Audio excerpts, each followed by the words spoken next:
The ICF Canoe Sprint World Championships are brought to you by the Province of Ontario,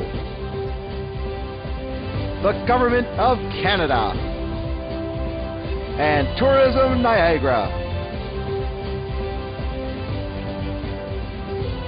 And up next is race 159, the A final of the junior men's K4 1,000 meters. Well, a really exciting race. Our Canadian boys are in tough in this one. Up in lane number 1, the top of your screen is the French boat. In lane 2 is the Czech boat. The Germans are in lane 3. Some very powerful paddlers from Hungary are in lane 4. Spain's in lane 5. The Russians are in lane 6. Lane number 7 is Slovakia, and Australia's in lane number 8. But in lane 9 at the bottom of your screen are Team Canada, Marshall Hughes, Pierre-Luc Poulin, Patrick Dan, and Liam O'Brien.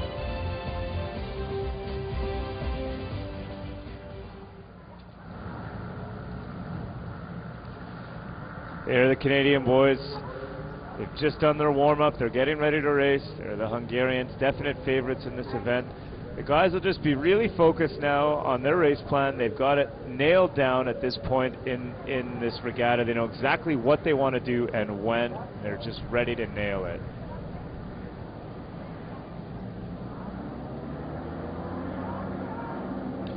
See the Australians behind the Canadians. Australia won the Olympic gold last year. They've got a great kayak program that's been growing steadily throughout many years. In fact, it's always been very strong, but just recently they've begun to dominate the fours, so Australia is definitely going to be one of the favorites in this race as well.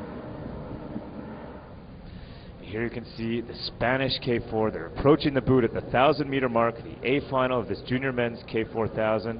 It's going to be a very competitive event. Here are the Canadians in lane 9. It's a great lane for racing on this course. They are close to the bottom of the screen. You can see them here, red boat, white jerseys. And as they come through in the home stretch, the last 200 meters, those Canadians will be able to hear their fans, the hometown fans, cheering them on.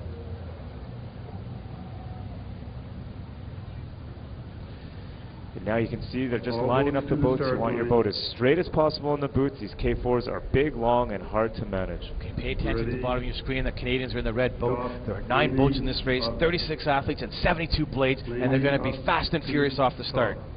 Thank you. Ready, set. And they are off to a great start. It looks like in the middle the Russians in lane 6 are out first, but the Canadian crew at the bottom are looking good.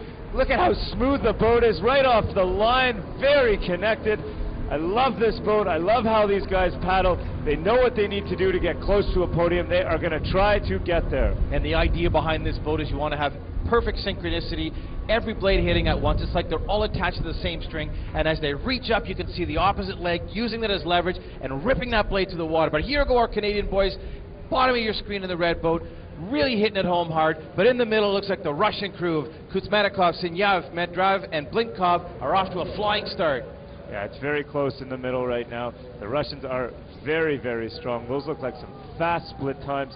The Russians are a nation of paddlers, much like Canada, very strong in these crew boats. And look, in the red boat with the green jerseys in the middle is Hungary in lane 4, another country with an incredible history and depth in paddle sport. But the Canadians right now are sitting very close to third at about 450 meters into the race. The Canadians are right up there with the rest of the field. It is Hungary, Russia, Spain, and then a line of boats, including Canada, fighting for third, fourth. They're right there. Well, this is the Russian boat in the white, closest to us, but up on top of your screen is the Hungarians moving through.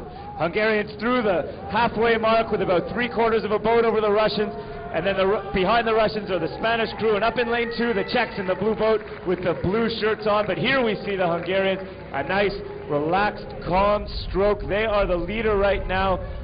Very connected Hungarian boat, almost a boat length on the field, but the Canadians down at the bottom of your screen are in touch. They know they need to finish hard, and that finish needs to happen soon. And watch these kids really kick it up. Here's where the fitness becomes important. The big muscles in the back got to be engaged. You can't depend on your arms. It's your back and your shoulders and your legs as leverage to bring it home for the last 300 meters.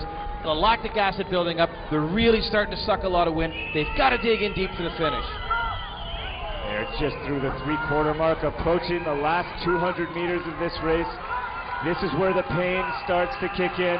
It is incredibly painful. Our boys can't see a thing. And at the 200-meter mark, the Hungarians have a full boat on the field. Spain is equal to Russia. Third place is a 3-way tie between the Czechs, the Spanish and the Slovakians. The Canadians are there, though, at the bottom of your screen. And look at the Aussies in lane number 8 starting to make their move. They're picking them off one by one, but in the middle you can see the Hungarian boat with the green jerseys really picking it up. But look at here in lane number 8, the Australians with the yellow jerseys putting on a finishing kick. We see it going into the last 60, how dominant this Hungarian crew is. This is a measure of how deep their program is. These junior men have a full boat on the field, and Hungary wins with a boat and a half, but second and third will be too close to tell. It looks like Spain for silver, third between lane 2, the Czech Republic, and lane 6, Russia, too close to call.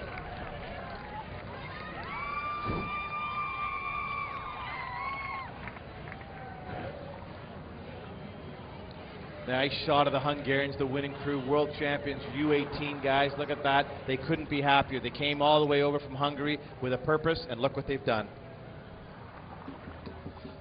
Off the start, watch Hungary in the middle, the red boat in the middle of your screen. Look at how strong they are. Look at how connected. Not the first boat out, though. The Russians in the middle and the white with the white shirts. So strong. But the Hungarians, look at this connection halfway through the race. So connected, and right after this point here, they just moved away from the field. They started to gain ground, which is incredible in a K4 race when you're already 3/4 of a boat ahead. But they grew. They had another boat and a half lead over the rest of the field at the finish line. It is just amazing, and it looks like Spain for second and too close to call for third. Maybe the Russians up in lane 6.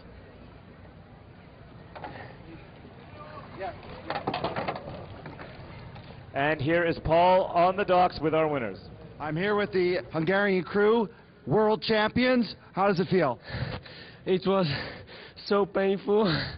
We had to focus at the start, and we did the start at the 400 meters, and it was okay. When did you know or when did you think you had that race? Sorry? When did you think you had the race in the bag? When we did the start at 400, we are strong at the half of the lane, and it was strong enough, and I hope it will be okay. Congratulations. Thank you very much. And the results for race 159, the A final of the K4 Junior Men's 1,000 meters. Hungary with a commanding lead over 3 seconds, but Spain in second and Russia a very close third. A great race.